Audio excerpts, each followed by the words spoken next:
Assalamualaikum warahmatullahi wabarakatuh. Perkenalkan, saya Aisyah Aulia Halmi dari kelas PTIKB dengan NIM 200209500105. Saya akan membawakan materi mengenai manajemen memori, mata kuliah sistem operasi komputer. Pertama, kita masuk pada latar belakang. Memori adalah pusat dari operasi pada sistem komputer modern. Memori adalah array besar dari word atau byte yang disebut alamat. CPU mengambil instruksi dari memori berdasarkan nilai dari program counter. Instruksi ini menyebabkan penambahan muatan dari dan ke alamat memori tertentu. Selanjutnya adalah pengikatan alamat atau address billing. Pengikatan alamat adalah cara instruksi dan data yang berada di disk sebagai file yang dapat dieksekusi, dipetakan ke alamat memori. Sebagian besar sistem memperbolehkan sebuah proses user atau user process untuk meletakkan di sembarang tempat dari memori fisik. Alamat pada source program umumnya merupakan alamat simbolik. Sebuah compiler biasanya melakukan pengikatan alamat simbolik ke alamat relokasi dipindah atau relocatable address. Instruksi pengikatan instruksi dan data ke alamat memori dapat dilakukan pada saat compile time, load time, execution time. Kemudian kita akan membahas dynamic loading. Untuk memperoleh utilitas ruang memori dapat menggunakan dynamic loading. Dengan dynamic loading, sebuah rutin tidak disimpan di memori sampai dipanggil. Semua rutin disimpan pada disk dalam format relocatable load. Mekanisme dari dynamic loading adalah program utama di load dahulu dan dieksekusi. Bila suatu rutin perlu memanggil rutin lain, rutin yang dipanggil lebih dahulu diperiksa apakah rutin yang dipanggil sudah di-load. Keuntungan dari dynamic loading adalah rutin yang tidak digunakan tidak pernah di-load. Kemudian kita akan membahas mengenai dynamic linking. Dynamic linking biasanya digunakan dengan sistem library, seperti language subroutine library. Tanpa fasilitas ini, semua program pada sistem perlu mempunyai kopi dari library language di dalam executable image. Dynamic linking membutuhkan beberapa dukungan dari sistem operasi.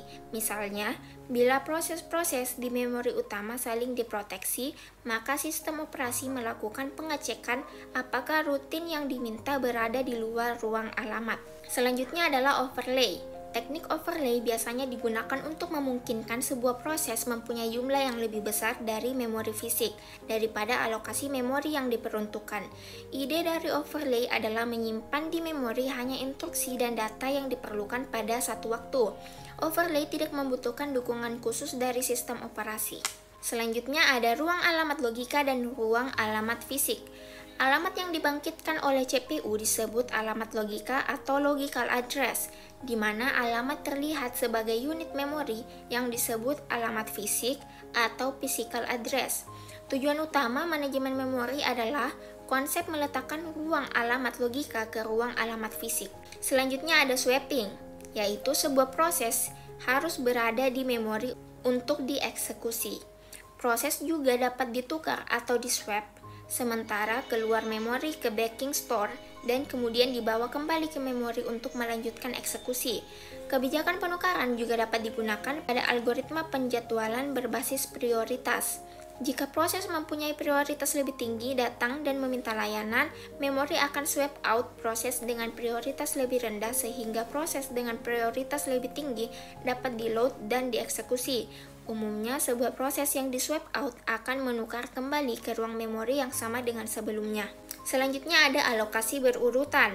Yang pertama, single partition allocation, yaitu pada single partition allocation diasumsikan sistem operasi ditempatkan di memori rendah dan proses user dieksekusi di memori tinggi. Yang kedua, multiple partition allocation. Pada multiple partition allocation, mengizinkan memori user dialokasikan untuk proses yang berbeda yang berada di antrian input yang menunggu dibawa ke memori. Yang ketiga, fragmentasi. Fragmentasi eksternal terjadi pada situasi di mana terdapat cukup ruang memori total untuk memenuhi permintaan, tetapi tidak dapat langsung dialokasikan karena tidak berurutan. Kemudian ada yang namanya fragmentasi internal, yaitu terjadi pada situasi di mana memori yang dialokasikan lebih besar daripada memori yang diminta, tetapi untuk satu partisi tertentu hanya berukuran kecil sehingga tidak digunakan. Selanjutnya ada paging, yaitu kemungkinan solusi untuk permasalahan fragmentasi eksternal, di mana ruang alamat logika tidak berurutan, mengizinkan sebuah proses dialokasikan pada memori fisik yang terakhir tersedia. Pada model page, proteksi memori menggunakan bit proteksi yang diasosiasikan untuk setiap frame.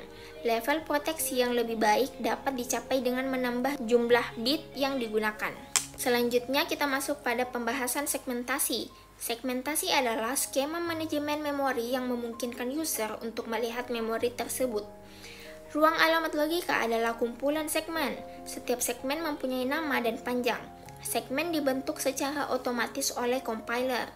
Sebuah program adalah kumpulan segmen. Suatu segmen adalah unit logika seperti program utama, prosedur, fungsi, metode, objek, variabel lokal, variabel global, blok umum, stack, tabel simbol, array, dan lain-lain. Dalam segmentasi juga dimungkinkan membagi kode atau data dengan proses lain. Sekian penjelasan dari saya, kurang dan lebihnya mohon dimaafkan. Wassalamualaikum warahmatullahi wabarakatuh.